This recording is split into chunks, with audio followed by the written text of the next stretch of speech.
Ako pala si Corporal Joshua R. Tamayo, 895336 Infantry Philippine Army.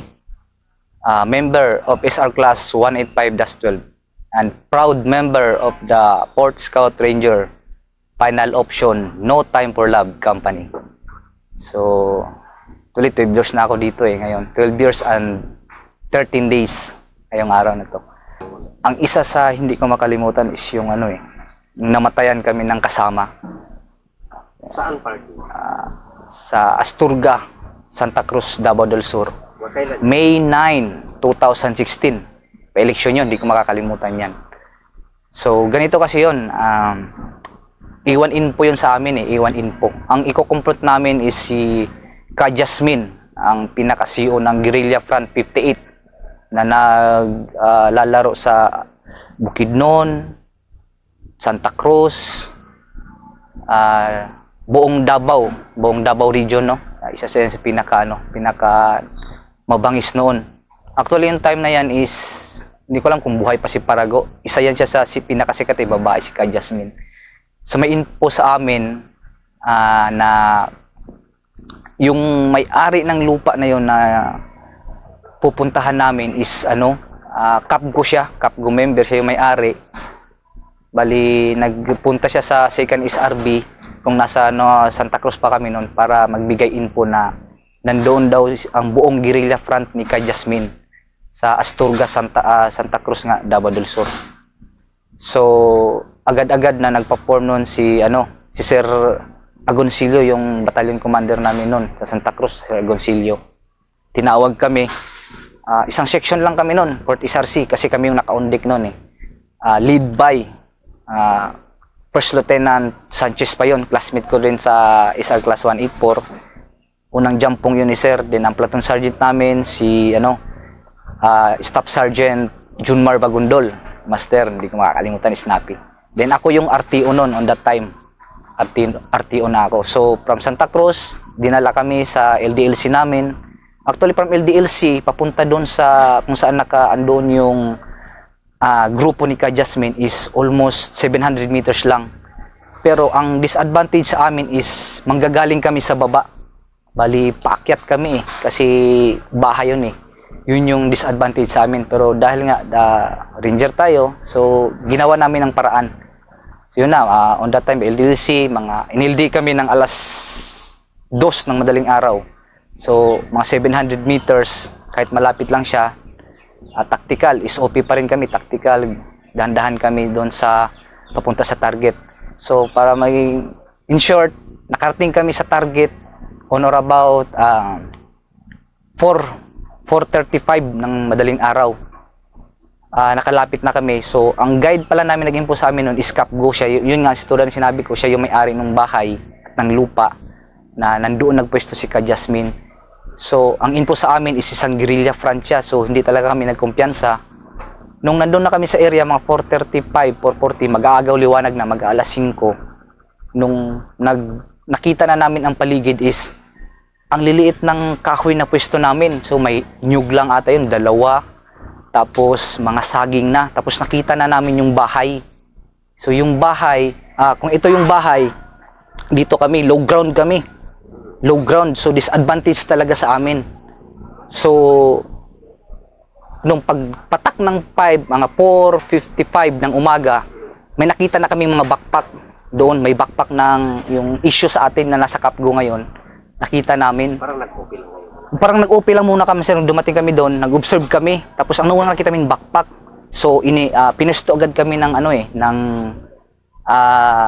platoon sergeant namin, si Staff Sergeant Bagundol, tapos yung PL namin, si Sir Sanchez, First Lieutenant pa siya noon. Tapos 2 team kami. Ang isang team lead by Sergeant Purmaran, assistant niya noon si Sergeant Tamsi. Then nasa kabila, ang team leader ko, si Sergeant Ranyola. Then radyoman ako noon. So isang section kami, bali lang kami katao noon. 7714 plus platoon sergeant, PL, then gunner at saka ako. So 18 lang kami katao. Ang ko lang noon, una kong pumasok sa isipan ko is kung marami mang tao to, lugi kami kasi low ground kami. Kaya kanya-kanya kami yung pwesto. Nung may bumaba na pagputok ng exactive 5, sabi na 5:01, may bumabang tao, pumunta doon sa backpack. Tahol muna ng aso, tahol ng aso. Tapos bumaba yung isang lalaki nakahubad. Nung nakadapa lang kami, wala talaga kaming galawan. Nung bumaba yung lalaki, di niya pa kami napansin. Nung bumaba na yung isang babae kasama yung bata, doon na may nakita kaming tumayo na isang lalaki nakatabi ng, kung ito yung bahay, may bumaba dito din. May bumaba ditong babae kasama yung isang bata. Tapos may tumayo na na lalaki na naka long sleeve na green na may baril. Doon na nung pagbaril, nagtumayo agad yung platoon sergeant ko, si Staff Sergeant Barrio. Sabi niya, walang gagalaw.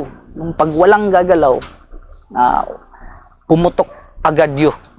Tuloy, sa totoo lang yung kalaban yung unang pumutok, kaya drop kami. Hindi agad kami nag-volume fire kasi nga may bata. Iniisip namin ang bata. Unang sumigaw yung platoon sergeant ko, wag muna kayo magputok kasi may bata. May bata, baka madamay. Pero volume fire na yung kalaban. Sa inyong volume fire sa kaliwa, yung malakas kaya doon kami nag-focus muna. So yung bahay, hindi namin pinaputukan kasi may bata. Umiyak na yung mga bata, babae, nagtakbuhan na. Kaya habang nung hindi namin kaya matiis kasi nga dihado kami, nagre-reply kami pero tinitingnan namin yung putok namin, yung mga nakikita lang talaga na may nakalaban na nakapusti na, yun yung binabagbagan namin. So sa madaling salita, kahit na disadvantage kami is lumaban kami at saka tinitingnan namin na walang makaswalti na civilian na bata, lalo na yung bata. Yun talaga, kahit ako, radyoman ako, nung una, sinabi ko talaga sa kasama ko nasa likod ko, gilid kaliwa kanan ko na, mga sir, sergeant, wag niyong putukan yung bahay kasi may mga bata. Naririnig talaga namin, Sergeant Master, yung bata talaga. Kaya doon ako grabe yung kabakuban na sabi ko, Lord, sana hindi namin matamaan yung mga bata. So yun, gabi na yung firefight, naging sa 5. Gabi na yung firefight, talaga. Nakita na yan sa kanan, tumakbo na yung unang lalaki na bumaba, na bumalik, tumakbo. Doon na ako, doon na yung pinahabulan ko ng putok talaga na nakikita ko ba na talagang may bitbit na siya, binitbit niya yung baril niya. Binitbit niya na lang, sir, yung baril niya, tumakbo siya pakanan. Tapos, siyempre as a radyoman, tawag agad ako sa sa headquarters namin sa Tragos, malapit lang na-monitor na nila Ongoing. Tawag agad sa history na, for info, Master, na-encounter kami. Ito yung grid coordinate namin. Binigay ko ngayon lang. Positive, nandito yung kuan. So, nung naibigay ko na yung location namin, nagtanong agad, kamusta dyan? Sabi ko, Master, ongoing pa yung firefight. Feedback na lang ako mamaya. Tawag nito, ongoing yung firefight. Grabe talaga, sir, yung bala talaga, maririnig mo, malapit lang talaga. Tapos kung maibigay yung location after nung firefight talaga na yun, nung nagumpisa na yung firefight, nakita ko agad yung yung si Sergeant Ranyola, hindi ko makalimutan Nagniling siya. Ay ko, antingan siguro to ba? Nagniling siya. Talagang pinupuntiran yung kalaban, tapos sabay sumisigaw siya. Sumuko na kayo, sabi ni Sergeant Ranyola, naghinahay moral kami kasi nga dihado kami sa posisyon Actually, yung cover niya, saging lang Saging lang, pati ako saging. Tapos yung PL ko, si Sir Sanchez, may slope man na maliit. Doon siya, nag-cover. Sabi ko, Sir, dyan ka na, huwag ka nang gagalaw. Tapos sabi ko, Sir, ibigay ko na tong radyo muna sa'yo. Monitorin mo lang, Sir. Nakapagbato na akong location namin. Kasi kailangan ko, Master, magpalo dito sa kanan kasi konti lang sila. Kasi yung karamihan namin nasa kaliwa. At saka nandun yung malakas na volume fire. So, in short, nung tumayo yung katabi ko na guide ata yun, si Sergeant Taguilla, nung tumayo siya kasi assault siya, kasi nagkukuman si Master Bagondol ng assault, nadaplisan siya sa leeg. Sabi niya, aray! Nung lumingon ako, sabay dapa. Sabi ko, Sergeant, anong nangyari sa'yo? May tama ako. Ganun siya. Pag ako, radyoman ako, pero inisip ko yung kasama ko kasi malapit lang sa akin, Master Nilapitan ko, pagtingin ko, daplis dito. Talagang bala. Dapa na siya, atras siya, doon siya, cover sa may niyog. Tapos return fire na naman kami. Sumigaw na naman si Master Bagondol na assault. Kasi grabe na yung bulon para mahabol namin sila, Master. Kasi yung position, kung ito yung bahay, dito kami, paakyat pa yan. Tapos low ground, tapos may bahay pa sa taas. Kaya sabi ni Master Bagudol, assault, nung sumigaw ng assault, attempt na naman kayong tatayo. Doon na nakita ko si Master Ranyola nung pagtayo niya, tamaan siya dito. Pagtayo niya talaga, sabay volume fire. Bigla siyang natumba. Sabi niya. Sabi ko, patay na, sabi ko. Sabi ko, sir, pakimonitor lang sa radyo. Kasi sabi ni Master Bagudol, nakita niya, si Ranyola, may tama. Lapitan nyo. Sabi niya, lapitan nyo. Di, tinitingnan ko, Master, walang ibang makalapit. Kasi nga, yung bala, talagang kunting angat mo lang, kunting pagkakamali mo lang, tamaan ka. Di, umangat kami ni si Posas, yung sumunod sa akin. Katabi ko ulit si Posas, angat kaming dalaw, pag angat namin ni Posas. Siya na naman yung muntik na namang tinamaan, sa liig pa rin. Sabi ko, di talaga kaya to, Master, wait lang, Master. Humingi ng tulong si Master Ranyola, kasi grabe rin dito yung tama niya eh. Pero hindi ko pa basta nakikita ko siya, tamaan na siya, humingi na siya ng tulong na, tulungan niyo ako, kasi may tama ako. Kaya nung medyo yung kabats ko sa kabilang team, led by Sergeant Purmaran, gunner yun eh, si Oxtero, PFC pa on that time. Kinuman siya ni Master Bagudol na, Oxtero, i-volume fire mo yung sa kaliwa, kasi andun yung malakas na volume fire ng kalaban, doon niya binagbagan niya. Pero ang lapit ng nila, Master, kung makikita mo, galing sa posisyon ng kalaban, mga 7 meters lang sila. Ganun kalapit, Master, 7 meters yung posisyon ng leading team. 7 meters sa kalaban, tapos nasa high ground pa yung kalaban, advantage sa awa. Kaya yung gunner namin, hindi rin basta-basta nakaka-volume fire. Kaya nung medyo nag-minor sila na nakita nila na hindi kami umaatras. Kasi ang istorya din kasi dyan, ay lahat ng encounter dyan ng mga ibang unit, pag gano'n na yung na-encounter, umaatras. Kami, dihado kami, pero sa awat, na-assess din kasi ng platoon sergeant, tsaka ng mga team leader namin, kasi tested na rin talaga na hindi kami pwedeng umatras, kasi nakita namin na kung atras kami, mas lalong maraming sa amin, madadali. Kaya pag sumasigaw kami na assault, pag atim na assault, huwag na kayong mag-assault, sumuko na kayo, gumaganin yung klase, sobrang dami, kaingay talaga nila. Kalakas ng sigaw ng kalaban, hindi na kayo makakalabas dito, sabi nila. Ginaganon pa kami, kukunti lang kayo, wala pang nagpatras sa amin dito, sabi nila. Sumuko na kayo. Kabing bagbang nila, hindi talaga kami sumusuko. Kaya yung platoon sergeant namin, believe din ako kasi talagang hinahimural nila kami. Talaga siya yung nag-lead. Yung platoon leader ko, although first time niya noon, pero siya nagkukuman pa siya na dapat lang kayo muna dyan, huwag kayong kumpiyansa, kasi naririnig talaga namin yung bala, Master, na kalapit lang talaga. Dalawa yung nasabi ko, si Sergeant Dagia na daplisan, si Posas. Ang pangatlo, nung pang-apat ata namin attempt na assault, nung nagtayo na naman kami, yung classmate ko na senior ko na si Sergeant Gloria, Corporal Gloria on that time. Nung umattempt na kami tayo, nadaplisan na naman siya, sa ulo naman sa kanya, muntik na. Kaya sabi ko, doon ako nakapil ng kababa na, sabi ko, delikado talaga to. Parang ayaw talaga nila Master umatras. Kaya sabi ko, delikado talaga to. Maya-maya nung natamaan na, nung paplano na akong gapangin, sumigaw yung sa kaliwa namin. Una, yung mga 30 minutes, mga 5:30 siguro, yung guide pala namin na ko, sa kaliwa ko pa siya. Nakarap kami sa kaliwa ko pa siya. Sabi ko sa kanya, sa guide namin, matanda na siya siguro edad niya mga 46 years old. Sabi ko sa kanya, Sergeant, sir, dyan ka lang, cover ka, huwag kang gumalaw.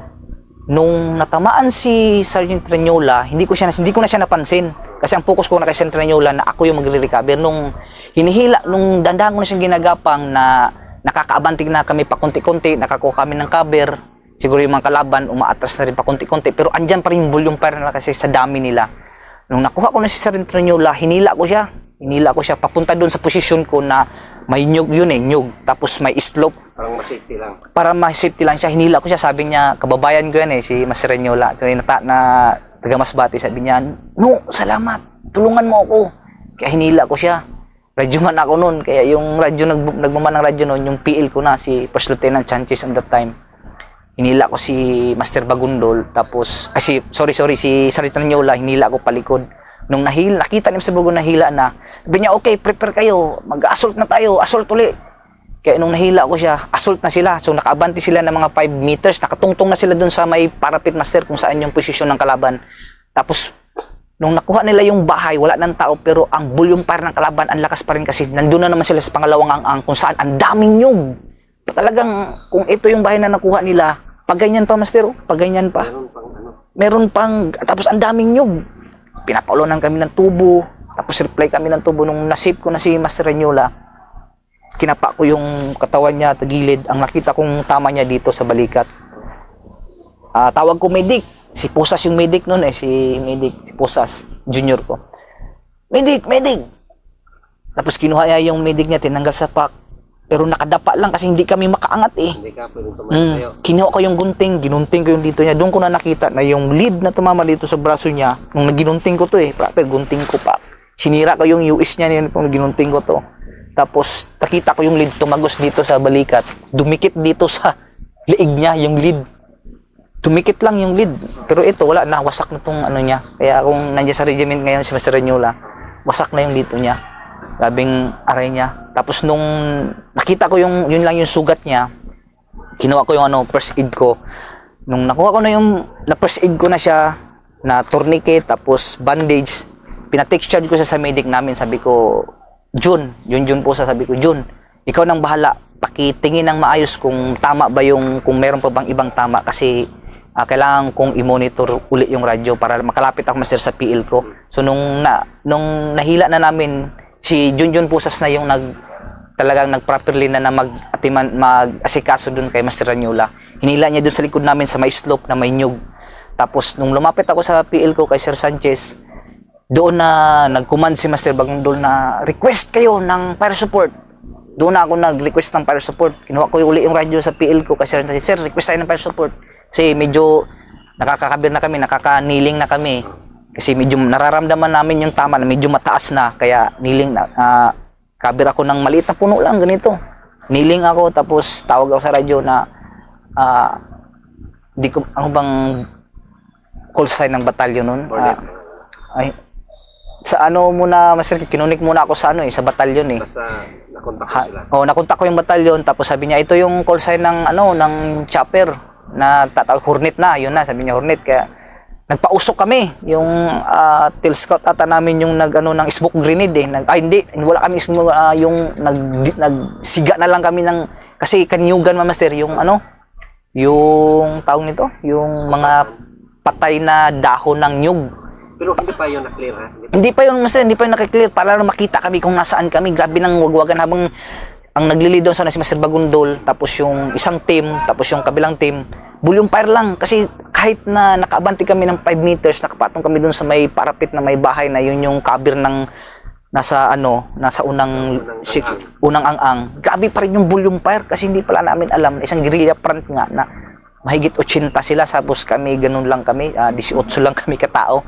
Grabe pa rin sigaw nila, hindi na kayo makakalabas dito. So isa na yung wounded sa amin. Tapos maya-maya nung naka-request na ako ng support fire, nagkausap ko na si Hornet, tapos may umusok na. Sabi niya, okay, pasensya, nakalimutan ko yung call sign namin on that time ikaw ba yan yung may usok? Sabi ko, yes sir, kami tong kung nakita niyo may walang ibang usok dito. Tapos may panel kami dalang orange, tapos doon sa may maliwanag, actually nakita din nila para dalawa sigurado, Master. Yung orange namin na panel tsaka yung pausok. Sabi ko, makikita nyo yung pausok, maliban dyan, meron kaming panel na orange. Kami yan. So, from my position, sir, ang distance ng kalaban, mga 50 meters lang. Kung makikita nyo dyan sa taas, meron dyang trail, tapos may bahay, andyan sila. Malapit lang sila sa amin. Sige, kami ng bala, at least nakita namin kayo. Tapos pin-inform ko si Hornet na, Hornet, tsaka yung TCP namin na po rin po may wounded na kami. Isa. Sige. Hold muna kayo dyan. Hold muna kayo dyan sa posisyon nyo at hanapin ang paraan para maka-support fire kami. Pero actually hindi na sila nakapagputok, pero at least, Master, nakita nila kung saan yung posisyon namin. At saka monitor na lang ni Bravo 6 yung battalion commander namin, yung posisyon namin. Tapos narinig ko rin sa radyo na huwag kayong mag-alala, may na kayo, yung QRF natin, naka-jump up na, papunta na dyan sa inyo. Tapos nung sumigaw na yung assistant team leader ng kabila na lead by Sergeant Purmaran, yung si lead scout namin, si Abyo, sabi niya, dito sa kaliwa, kay grabe pa yung kalaban. Dito focus ng volume fire, doon kami, nag-shift kami sa kaliwa. Doon ko na nakita yung guide namin na Kapgo na doon sa bandang slope slope na yun eh. Tapos may kawayan. Sa harap niya, open pala, nandoon nakaposisyon yung lahat ng bulyo, yung pulpos ng kalaban. Nakita ko yung kapgo na guide namin, wala nang buhay. Ay, actually, nung makita ko siya, nakadapa na lang siya eh. Pero yung baril posisyon niya ba, sabi ko, patay, ano kayang nangyari dito? Kala ko wounded, ginapang ko na naman, sir. Ginapang ko, nung sabi ko, sir, ginigising ko. Sus, wala na palang, wala na eh, ano na eh, yung itim nakapikit na siya, yung tama niya, dito sa ano, dito, naabaga siya yung dito. Dito yung tama niya, kaya sabi ko, patay, simuga ako, sir, master, yung guide natin, patay. Di doon ako medyo lumuha na sabi ko, grabe to. Patay yung kapgo na guide. Hinila ko na naman siya. Ako na naman yung hila, master. Hinila ko siya papunta sa position doon kung saan malapit si Master Ranyola. Sinipti ko siya, yung baril niya. Tapos nung safety na, naririnig ko pa nung Silit Tamsi eh. Sumisigaw pa Silit Tamsi eh. Sumisigaw pa siya na, dito sa kaliwa. Ba't yung team leader na senior niya, sumisigaw siya sa Purmaran, dito sa kaliwa, andito yung kalaban. Tapos yung nakikita ko yung kabats ko rin eh, na gunner siya on time si Pipsi Ostero on that time. Kabing bagbag niya, kalapit lang ng kalaban. Pero umaatras din sila dahan-dahan talaga kasi nagtataka na sila kung bakit hindi kami umaatras. Actually, yung firefight namin yan, umalabot ng, nag-umpisa kami ng 5, tapos kami ng alas 7. Sa NPA area, yun yung isa sa pinakamatagal na encounter na naranasan ko. Umabos kami ng 2 oras before nawala yung putok nila. Nung mag-7 na, papitik-pitik na lang sila eh. Pung, gano'n na lang yung pitik, pero malayo na sir. Kaya, ang una namin sinicure yung bahay. Nung sabi ni Master Bagundol, siguro si Master Bagundol nakasigaw ng 10 attempt o 12 attempt ng assault. Ganun ka, na tuwing mag-attempt kami talagang dyan yung bulyong fire nila.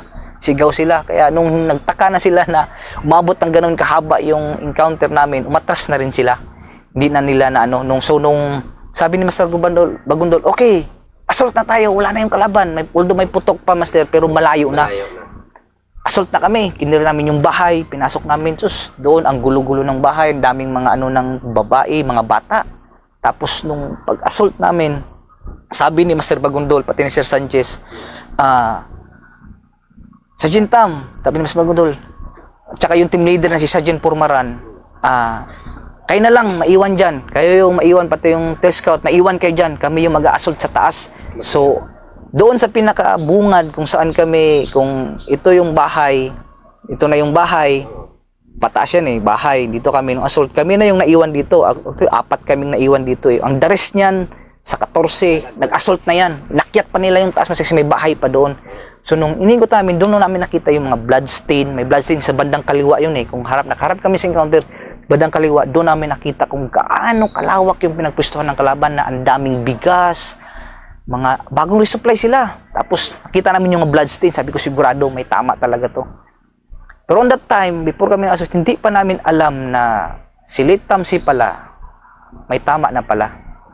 Naiwan pala siya doon sa may parapet, Master. So, isang wounded, si Sergeant Ranyola, yung guide namin na kapgo, patay. So, nung natapos na yung mag-clear, nag-secure namin yung bahay, yung unang ang kung saan nakita namin yung maraming kalaban, na-secure namin 4 ni Team Leader Sen Purmaran. Sen Purmaran, hindi niya rin alam na yung guide niya, yung assistant team leader niya, wala na pala, hindi rin niya rin alam ba. So, nung pagbalik na, okay, tumawag na sa radyo sa akin yung leading section na, Tam, balik na kami dyan. Sige, balik na kayo dito. Clear na dito sa taas. Doon na, narekabi na lang yung mga laptop, yung infocus. Dami lang narekabi ng mga gamit, na mahalagang gamit. Doon sa pangalawang bahay sa taas na high ground, naiwan na rin. So, bumalik sila. Nung pagbaba namin, kamusta dyan? Okay na, secure na. Doon nakuha namin mga bloodstain, mga bandoler nila, bala, ang dami, mga gamit. Wala kaming recover na baril nun eh. Dahil sa sobrang naka-withdraw agad sila. Pero yung nila, yung siguro yung wounded nila, nadala nila. Nung nag-regroup na kami doon sa may bahay kung saan una namin nakita yung mga bata na marami, tsaka yung maraming babae, di count off na kami. Sabi ng platoon sergeant, count off muna tayo, baka may kulang. Sabi ganyan. First team. Sabi ng team leader Sen Purmaran, bilang, sino yun? Ganito, minensyon yung mga tao. Si Tamsi, Sergeant Tamsi, nasaan? Nanapan wala man dito, master. O sa kabilang team, kumpleto man. O command, sergeant, gunner, PL, ako, kumpleto. Sus, nung pagbalik namin, doon namin nakita si Lieutenant sa parapet na tinamaan pala sa ulo. Doon na bumuhos yung emotion ko. Ay, Lord. Wala na siyang buhay kasi ang kwento din pala nung kabats ko, tsaka nung lead scout, sila pala yung nag-hold the line, no, kalapit. 4 to 5 meters siya sa pinakamaraming kalaban. Actually, nakita ko pa siya noon na nung hinihila ko si Mr. Nyo, tumitingnan ako sa kaliwa, sa nandun yung kabats ko tinitingnan ko yung kabats ko, si gunner siya. May parapit kasi siya, master, parapit, na ganyan, o parang pilapil siya, niniling siya, tapos nakikita ko yung buga ng kalaban, nakalapit talaga. Pag tuwing gaganon siya, niyuko siya, siguro nung di niya magatis talaga siya, di yung nagkukumando ni assistant team leader, kasi yung team leader nasa napalikod doon nagkakabir. Siya yung nandun sa harapan, siya yung nakakakita, siya yung nag-assist sa ibang tropa na nasa kaliwa sa first team. Siguro, atsambahan talaga siya, kasi ang lapit lang talaga. Ang lapit. Sa position ko nga, sa command, ano lang kami, 10 meters. How much more sila na leading team na dalawang team na nag-abante. Mga 5 meters o 7 meters yung layo nila sa kalaban na napakarami tapos advantage pa. Kaya doon na tinawag ko agad na naman sa radyo na actually nag-contact na kami noon. Sir, ganito na-clear na namin na ganito yung initial na nakuha na recover namin, na-clear na namin yung yung pinaka-position ng kalaban. Nag-regroup na kami, security kami, sir, continue searching. Kamusta dyan, yung tropa? Doon na medyo hindi ako makapagsalita sa radyo kasi nga dahil kay Litamsi na ang bait na tao. Tsaka si Sarin Tranyola, kababayan ko, tapos yung guide pa namin, yung Capgo, hindi ko makalimutan.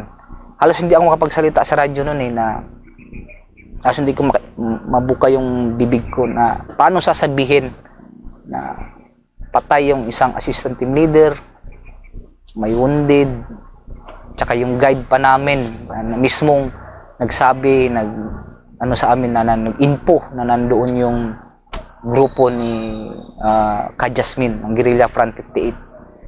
Kaya grabe kasikit ng bibig na halos hindi ko maibuka yung bibig ko na nangangatal. Alam mo yung paghawak ka, tumulo na lang yung luha ko na sir, po info, may Kia. Napamura yung patay. Ganun. Pamura na lang. Sino ba yan? Lalo nang laman, senior pa. Tapos pati sir, yung guide. Ganito, ganyan, patay. Ilan pa, sino pa? Sir, may isang wounded. Actually, ang dinikri ko agad na wounded nun ang pinakagrabe na wounded, isa tapos 3 minor, 3 daplis. Tapos isang sa balikat yung tama. Tapos yun na, habang nag-clear, paikot-ikot lang yung si Hornet, paikot-ikot sa amin, nagmumonitor. Doon na yung PL ko rin na first time niya rin siguro na nalungkot. Gabi, lumural ng PL namin, Sir Sanchez. Parang bumubuhay namin si Master Bagundol, kinakausap kami, sige, wala tayong magawa. Talaga, security muna. Security kami, kinira namin, sinerch namin ng maayos.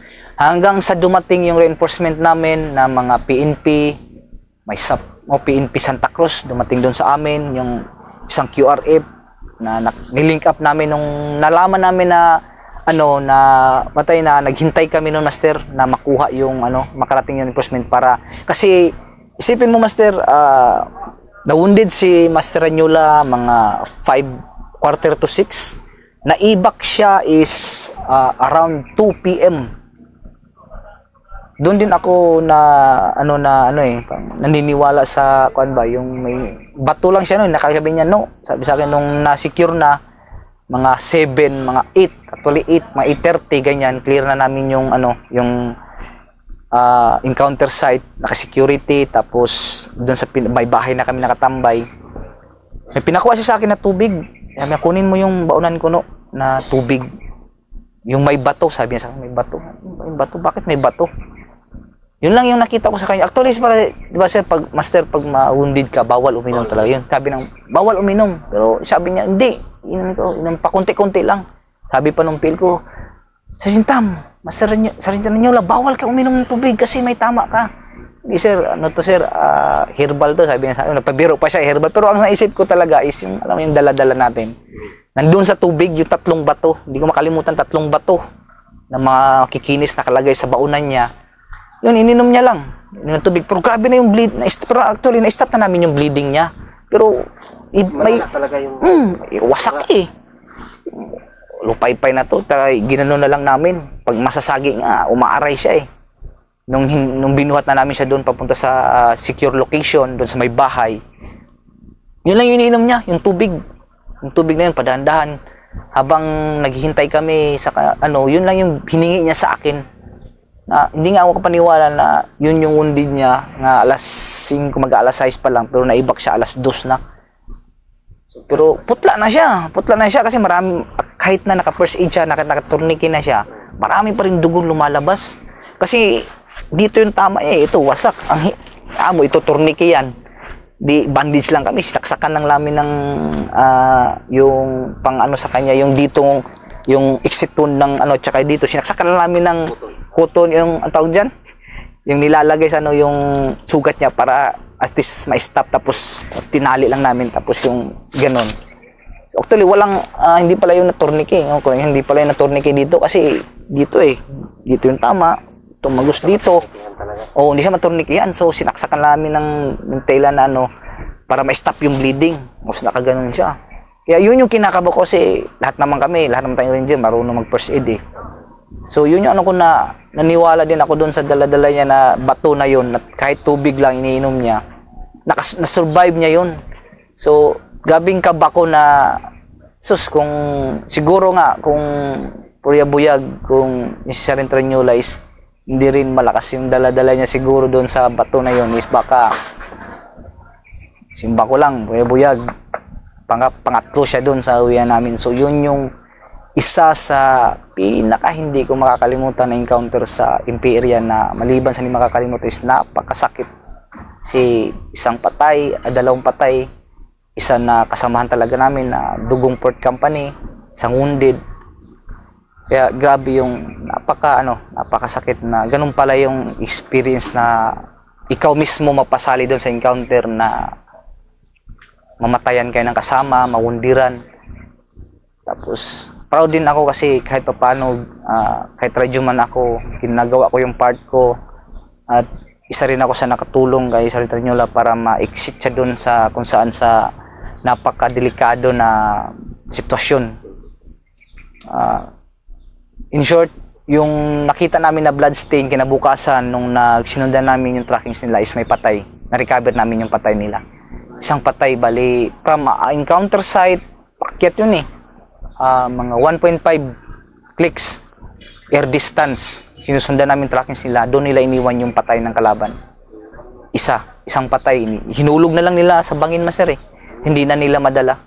Tapos, follow up noon, in short din, ang daming wounded sa kalaban din nun. So, tapos na pa yun, hindi ko makalimutan, binansagan pa yun sa Santa Cruz na yung Ranger, second SRB is 50,000 ang patong sa ulo kada isa.